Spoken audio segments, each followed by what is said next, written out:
writing more of India into Tibetology. The subject is no longer only about countering the other beyond the mountain China. Let's situate the study of Tibet outside the narrow silo of Sino-Indian relations and within the Himalaya. It might teach us much that we don't know about India. As students of Tibet and the Himalaya, we welcome the Indian Army's recent proposal for its officers to study Tibetology. A media report on January 28 said that officers would study Tibetan history, culture, and language on both sides of the line of actual control, in order to counter Chinese influence and propaganda. The Indian Army is right to emphasize the importance of building expertise on Tibet to understand the history and contemporary challenges in India's relationship with China. Indeed, India-China relations cannot be approached through a strictly bilateral prism that excludes Tibet and the Himalaya. Equally, Tibetology cannot be confined within the bounds of state interests and territorial conflicts on either side of the Tibetan Plateau. It encompasses the multi- and interdisciplinary study of the broader Tibetan cultural region, and is most productively situated within the Himalaya. According to the proceedings of the 10th Seminar of the International Association for Tibetan Studies 2003, the region includes not just Yusang, present-day Tibet Autonomous Region, Amdo, and Kham, but large areas in the Himalaya, including parts of Nepal and Bhutan, Sikkim, Ladakh, and Tawang.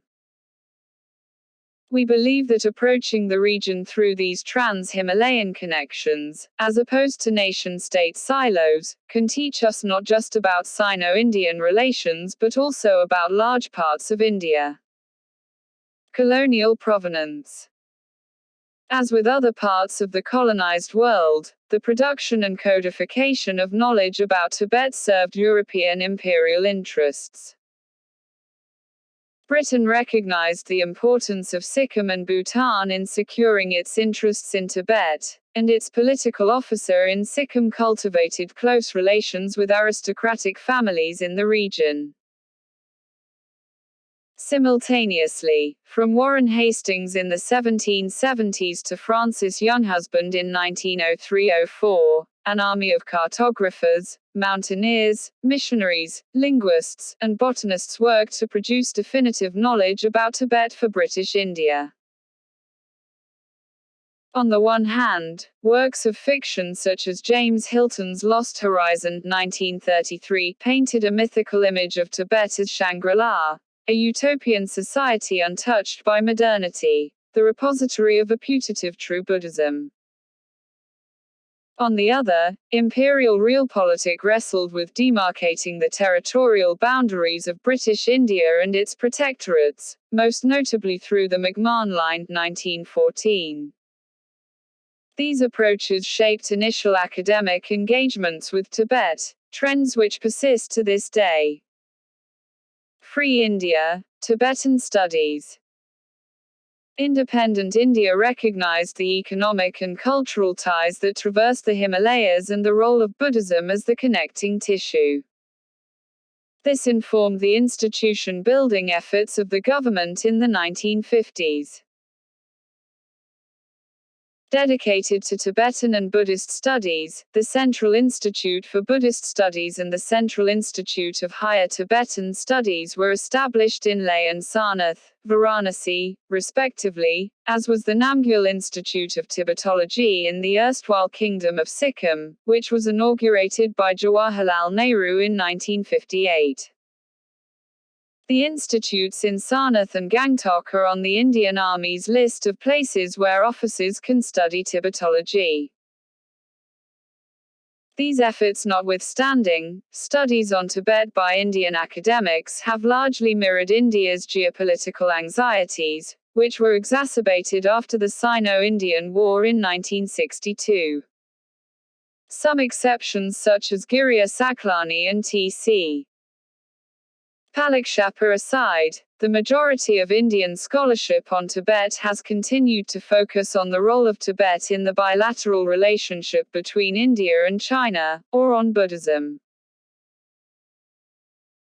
By understanding Tibet as a buffer zone in India-China relations, the former often leads to an ahistorical narrative of India and Tibet as natural allies, eschewing the history of complex political engagements between successive administrations in Lhasa and India over issues ranging from frontiers to customary rights of grazing and trade. It does not account for the centrality of Tibet in India's relationship with Bhutan and Sikkim before 1975.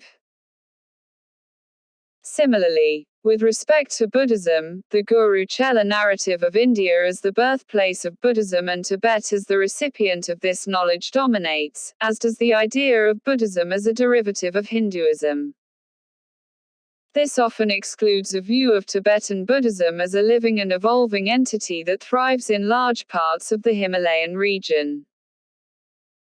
It also ends up equating Tibet with a reified Tibetan Buddhism devoid of sectarian complexity, and erasing Tibet's non-Buddhist religions. A Himalayan home. Most tragically, in defining Tibetology so narrowly, we miss an opportunity to understand contemporary India. The post-colonial Indian state was not forged in the centers of Delhi and Calcutta alone. Nor were its mountains and plains integrated into a single nation-state uniformly. The Himalaya is not just an insurmountable, natural barrier, a century as we sing in Sare Jahan Se Acha, that separates India from its neighbors. It is home to interconnected yet diverse ecologies, societies, and polities that crisscross many contemporary borders. What is more, there is no location more advantageous for studying Tibet and the Himalaya. Indian institutions, both national and state archives, as well as private collections in libraries, house the richest materials for this work. India hosts the 14th Dalai Lama, the Central Tibetan Administration, Tibetan refugee settlements and a plethora of Tibetan institutes. Linguistic and field expertise abound, as do opportunities for learning the language for the uninitiated. Foregrounding the interconnections among Tibet and the Himalayan regions and their relationship with the Indian center offers valuable perspectives into processes of state-making and the politics of nation-building. As recent environmental, social, and geopolitical crises show, these continue to remain live concerns. Thus, in broadening the mandate for Tibetology, we write more of India into the story. It is no longer only about countering the other beyond the mountain. Swati Chawla is a historian of the Himalaya and an assistant professor at O.P.